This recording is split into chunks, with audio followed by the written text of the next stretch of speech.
जय श्री गणेश। नमस्कार। मैं आचार्य संजय द्विवेदी। मेरे समस्त प्रबुद्ध दर्शकों का मेरे चैनल पर हार्दिक स्वागत है। प्रिय दर्शकों, आज मैं मिथुन राशि का अगस्त माह का मासिक राशिफल लेकर आपके सम्मुख उपस्थित हूँ। अगस्त माह में जो ग्रहों की स्थितियाँ हैं तथा जो ग्रहों के परिवर्तन होंगे वो इस माह में मिथुन राशि के जातकों के लिए किस प्रकार से उपयोगी हैं, लाभदायक हैं, किन किन भावों की वृद्धि होगी, इस माह में आप कैसे लाभ ले पाएंगे, आपके स्वास्थ्य के परिप्रेक्ष्य में ये माह कैसा रहने वाला है, लाभ कैसा मिलने वाला है, भाग्य का कितना साथ मिलेगा, शिक्षा ज्ञान का पक्ष कैसा रहेगा, वैवाहिक तथा संतान का पक्ष कैसा रहेगा, इस माह में आपका कार्यक्षेत्र कितना प्रबल होने वाला है तथा इस माह में आप कितना धन अर्जित करने वाले हैं, कितना धन का लाभ मिलने वाला है तथा सुखों की कितनी वृद्धि करने वाले हैं। संपूर्ण विश्लेषण मैं पूर्ण तरीके के साथ करने। प्रिय दर्शकों, इस राशिफल को आप अपने लग्न तथा राशि दोनों के अनुसार देख सकते हैं। मिथुन राशि के लिए यदि हम अवलोकन करें तो प्रारंभिक समय में लग्न में ही चंद्रमा का गोचर होगा, द्वितीय भाव में सूर्यदेव होंगे, तृतीय भाव में सिंह राशि में बुध और शुक्र का गोचर चल रहा है, आपके चतुर्थ भाव में केतु का गोचर है, यहाँ पर आपके नवम भाव के स्वामी भाग्येश शनिदेव का गोचर चला, जो अत्यंत प्रबल अवस्था में, वक्री अवस्था में चला। आपके दसम भाव में राहु का गोचर है तथा आपके द्वादश भाव में गुरुदेव बृहस्पति के साथ मंगल का गोचर चल रहा है। इस माह का पहला परिवर्तन बुध का होगा, जब बुध 5 अगस्त को वक्री अवस्था में आएंगे तथा आपके तृतीय भाव से गोचर करते हुए द्वितीय भाव की ओर गमन करना प्रारंभ करें। परंतु इनका जो राशि परिवर्तन वो 22 अगस्त को कर्क राशि में होगा। 22 अगस्त तक ये सिंह राशि में रहेंगे, उसके पश्चात ये कर्क राशि में प्रवेश करेंगे।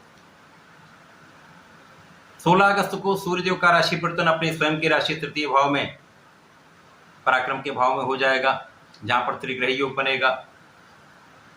25 अगस्त को शुक्राचार्य जो यहाँ पर आपके तृतीय भाव में गोचर करें वो आपके चतुर्थ भाव में आ जाएंगे। यहाँ पर नीच राशि में इनका गोचर प्रारंभ। 25 अगस्त के पश्चात 26 अगस्त को मंगल का परिवर्तन होगा, जब मंगल लाभ के स्वामी जो हैं वो आपके द्वादश भाव से निकलकर लग्न में प्रवेश करते हैं।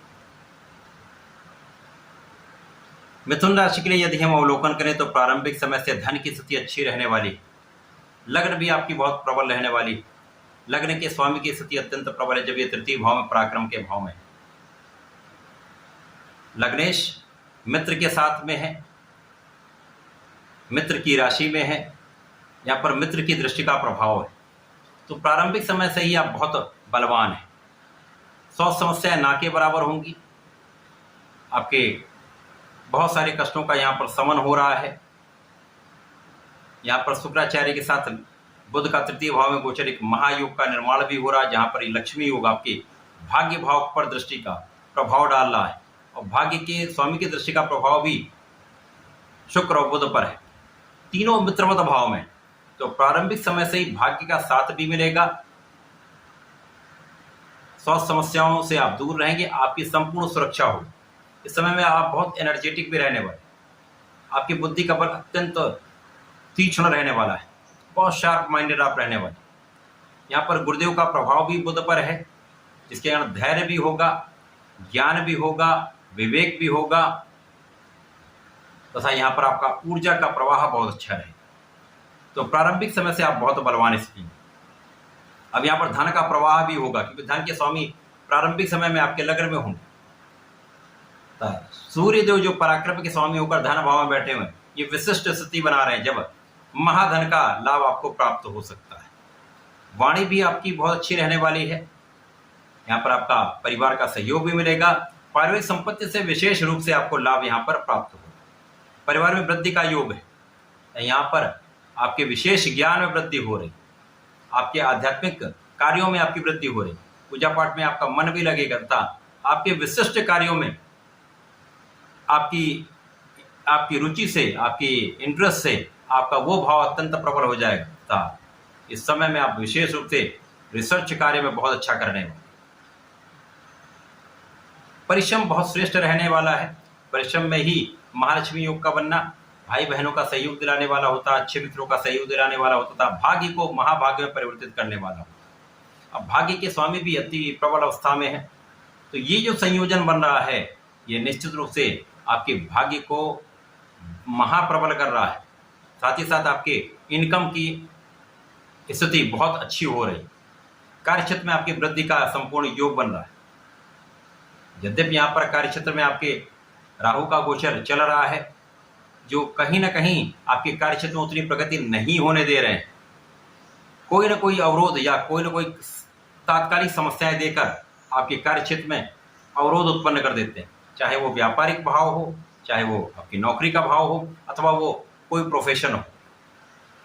इन सब क्षेत्रों में राहु का अवरोध आपको बहुत तेजी से आगे बढ़ने नहीं दे, क्योंकि राहु अकेले आपके 10वें भाव में स्थित था। यहाँ पर आपके धन को भी देख रहे हैं, सुख को भी देख रहे हैं, तथा आपके शत्रुओं के भाव को भी देख रहे हैं, जिसके कारण कोई ना कोई शत्रु आपके लिए एक समस्या उत्पन्न करता है, कोई ना कोई विवाद आपके लिए समस्या का कारण बनता है। आप धन अर्जित करते हैं लेकिन उसको संचित नहीं कर पा रहे हैं, धन का बिना कारण से व्यय हो सकता है। इसी प्रकार से कहीं ना कहीं वाणी दूषित हो जाती है, सुखों के उपभोग में समस्या होती है। सुख तो बढ़ा सकते हैं, सुखों को आप बढ़ा भी रहे हैं, लेकिन यहाँ पर कहीं ना कहीं उनका पूर्ण उपभोग आप नहीं कर पाते। लोगों का सहयोग प्राप्त होता, लेकिन उन्हीं में से कहीं लोग, जो वो लोग हैं जिनसे आपके बहुत अच्छे संबंध हैं, उनमें से कहीं ना कहीं एक विवाद की स्थिति उत्पन्न हो जाती। तो यहाँ पर आपको बहुत संयमित, बहुत सावधानी विशेष रूप से कार्य क्षेत्र में रखनी। यद्यपि गुरुदेव का प्रभाव भी सुख भाव पर है, मंगल के साथ संयुक्त प्रभाव डालने, तो यहाँ पर सुखों की स्थिति बहुत अच्छी रहने वाली, सुख साधन आपके बढ़ने वाले, भूमि भवन वाहन का योग बनेगा, अथवा आप अपने सुखों के उपभोग को बढ़ाने वाले, माता पिता का आशीर्वाद भी मिलेगा, माता पिता के सुखों में वृद्धि। परंतु राहु का प्रभाव यहाँ माता पिता से कुछ दूरी करता है, अथवा माता पिता के स्वास्थ्य में कुछ समस्या उत्पन्न है, या परिवार में जो घर के बड़े हैं उनके स्वास्थ्य में कुछ समस्या हो सकती है। यहाँ पर आपको ऋण लेने से बहुत बचना होगा, क्योंकि ऋण की वृद्धि कहीं न कहीं समस्या का कारण बन सकती है। ऋणों को आप चुका सकते हैं, ऋण चुकाने में आपको यहाँ पर धन की प्राप्ति भी होगी, आप अपने ऋण से मुक्त भी हो सकते हैं। इस माह में सूर्य का बल आपको प्राप्त हो रहा है, बुध शुक्र का संयुक्त प्रभाव भाग्य के साथ महाभाग्यशाली योग बना रहा है, महाधन का योग प्राप्त हो रहा है। तो इस माह में तो निश्चित रूप से धन की वृद्धि तो तय है। इसी प्रकार से यहाँ पर शत्रुओं का विनाश भी तय है। कोई भी शत्रु हो, किसी भी प्रकार का कोई शत्रु, ज्ञात अज्ञात कोई भी शत्रु, उनका विनाश होना निश्चित है। रोगों से भी आप मुक्त रहेंगे। जो लोग व्यापारिक रूप से ऋण के लिए प्रयास कर रहे हैं, वो सरकारी संस्थाओं से प्रयास करें या अच्छी संस्थाओं से प्रयास करें, तो वहां पर उनका कार्य सिद्ध हो सकता है। बुध जो कि लग्न के स्वामी, सुख के स्वामी, तृतीय भाव में, इसी प्रकार से ज्ञान के स्वामी शुक्राचार्य, इनका संयुक्त प्रभाव विशेष रूप से आपके शैक्षणिक कार्यों में आपको प्रगति कराने वाला है। शिक्षा ज्ञान का भाव अत्यंत प्रबल रहेगा, ज्ञान के भाव से विशेष आप लाभ लेंगे। जो लोग इसी क्षेत्र में हैं, ज्ञान के क्षेत्र में, शिक्षा से संबंधित कार्यों में हैं, आध्यात्मिक कार्यों में, विशेष रूप से वृद्धि का योग बने। जो वाणी से संबंधित कार्यों में है, कला जगत के कार्यों में, तो विशेष अवसर मिलने में। संतान पक्ष बलवान रहेगा, संतान से सुख भी प्राप्त हो। प्रेम संबंधों के लिए समय ठीक है। अब पहला परिवर्तन जब बुध का होगा, बुध मार्गी से वक्री हो जाएंगे, तो तृतीय भाव को भी बलवान करेंगे, धन भाव को भी बलवान करेंगे, तो धन भाव की प्रबलता प्राप्त होगी। परिश्रम भी बहुत आपका श्रेष्ठ रहने वाला है। जब 20 अगस्त को ये परिवर्तित होकर द्वितीय भाव में चले जाएं, तो राहु के दृष्टि प्रभाव में आ जाएं।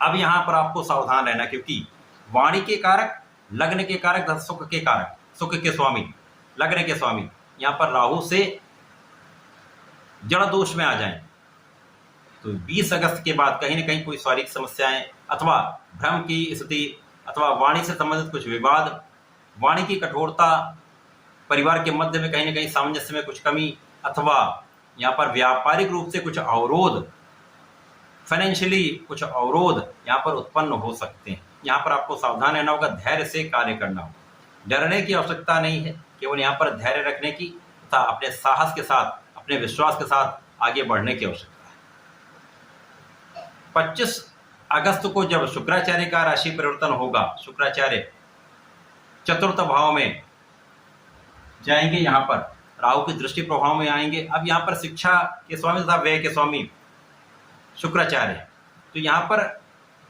केवल अपने अपव्यय से आपको बचना हो, बिना कारण किसी व्यय को करने से बचिए। किसी प्रॉपर्टी में निवेश करना चाहते तो सोच विचार कर करिए। यहाँ पर अनावश्यक बिना सोचे समझे किसी भी विश्वास करके किसी कार्य में या इन्वेस्टमेंट में मत इन्वॉल्व हो, यहाँ पर धोखे की संभावना हो सके अथवा आपका धन फंस सकता है, धन का अपव्यय हो सकता है। इसी प्रकार से यहाँ पर जो विद्यार्थी गण हैं उनके लिए कुछ कठिन समय हो सकता है, क्योंकि यहाँ पर आपका मन विचलित हो सकता है, पढ़ाई में मन नहीं लगेगा, कल्पनाशीलता में मन चला जाएगा, बिना कारण के कार्यों में आपका मन लगेगा, लेकिन जो आपके पढ़ाई का कार्य है उसमें मन कहीं ना कहीं कम लगेगा। तो यहाँ पर आपको अपने मन को स्थिर रखकर कंसंट्रेशन के साथ ओम घृणी सूर्याय नमः का जप करते हुए प्रतिदिन आप भगवान सूर्य का स्मरण करें, उनको जल दें। इससे आपका मनोबल भी अच्छा रहेगा, आपके बल में वृद्धि। अब जब सूर्य देव जब आपके तृतीय भाव में स्वयं की राशि में आएंगे तो यहाँ ये स्थिति आपके लिए अत्यंत प्रबल है। जो कहीं की समस्याएं थी वो मैंने बताई, अब जो अच्छी चीज है वो भी आप सुनिए। यहाँ पर सूर्यदेव जब तृतीय भाव में आएंगे, स्वयं की राशि में होंगे, अति बलवान स्थिति में होंगे, त्रिग्रही योग बनेगा। तो लग्न के स्वामी सुख के स्वामी बुध के साथ मित्रवत, शुक्र जो यहाँ पर उनके साथ भी कहीं ना कहीं तात्कालिक रूप से मित्रवत संबंध, तो ये अत्यंत प्रबल हो जाता। तो यहाँ पर आपका परिश्रम बहुत अच्छा रहेगा, लोगों का संपूर्ण सहयोग मिलेगा। कितनी भी विपरीत परिस्थिति आ जाए, यहाँ पर सूर्यदेव का बल आपको संपूर्ण कार्यों में प्रगति कराने वाला होगा, आपके कार्य क्षेत्र में आपको आगे बढ़ाने वाला होगा, लोगों का सहयोग प्रदान करने वाला होगा।